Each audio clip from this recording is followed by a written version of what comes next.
उत्तर प्रदेश की मिल्कीपुर विधानसभा सीट पर हुए उपचुनाव के नतीजे आज यानी 8 फरवरी को घोषित हो रहे हैं।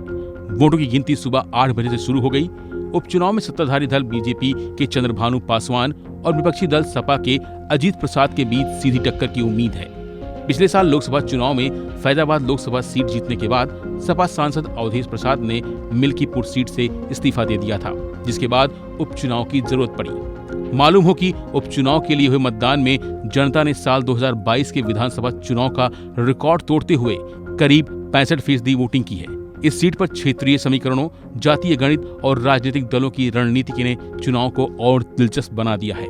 वहीं आंकड़ों की बात करें तो 16वें राउंड की काउंटिंग के बाद बीजेपी को 82,789 वोट मिले हैं, तो सपा को 42,239 वोट मिले हैं। वहीं चंद्रशेखर आजाद की पार्टी आजाद समाज पार्टी की बात करें तो उसे महज 2,791 वोट मिले हैं। जानकारी के मुताबिक अभी तक 1,31,495 वोटों की गिनती हुई है, जिसमें से भाजपा को 40,550 वोटों से आगे है। यानी कुल मिलाकर मिल्कीपुर में इस बार बीजेपी ने फैजाबाद की हार का बदला ले लिया। वहीं इन परिणामों पर बीजेपी नेता दिनेश शर्मा ने कहा कि मिल्कीपुर का सकारात्मक परिणाम इस बात का प्रतीक है कि समाजवादी पार्टी का लोकसभा का अहंकार बुरी तरह टूट रहा है।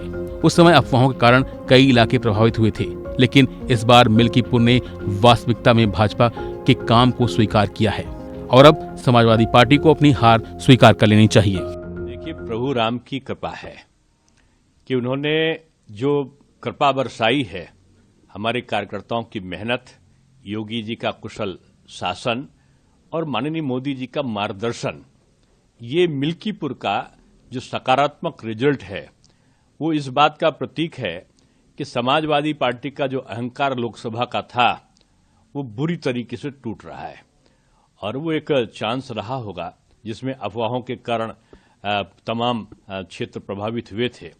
अब मिल्कीपुर ने जो वास्तविक कार्य है राम राज्य स्थापित करने का बीजेपी का, उसको स्वीकार किया है और मैं समझता हूं कि समाजवादी पार्टी को बजाय वो कफन लाना और ये लाना, इसके हार को प्यार से लोकतांत्रिक परंपराओं के अनुसार स्वीकार करनी चाहिए और अपनी गलतियों का पुनर्अवलोकन करना चाहिए। ये अलग बात है कि मिल्कीपुर जीतना समाजवादी पार्टी और बीजेपी दोनों के लिए ही नाक का सवाल बन गया था और यही वजह थी कि जब से मिल्कीपुर के एग्जिट पोल सामने आए थे, उसके बाद से ही अखिलेश यादव चुनाव आयोग पर सवाल उठाने शुरू कर दिए थे। इसके बाद ही अंदाजा लगाया जा रहा था कि नतीजे कैसे आने वाले हैं। फिलहाल के लिए बस इतना ही। बाकी अपडेट तो बने रहिए वन इंडिया हिंदी के साथ।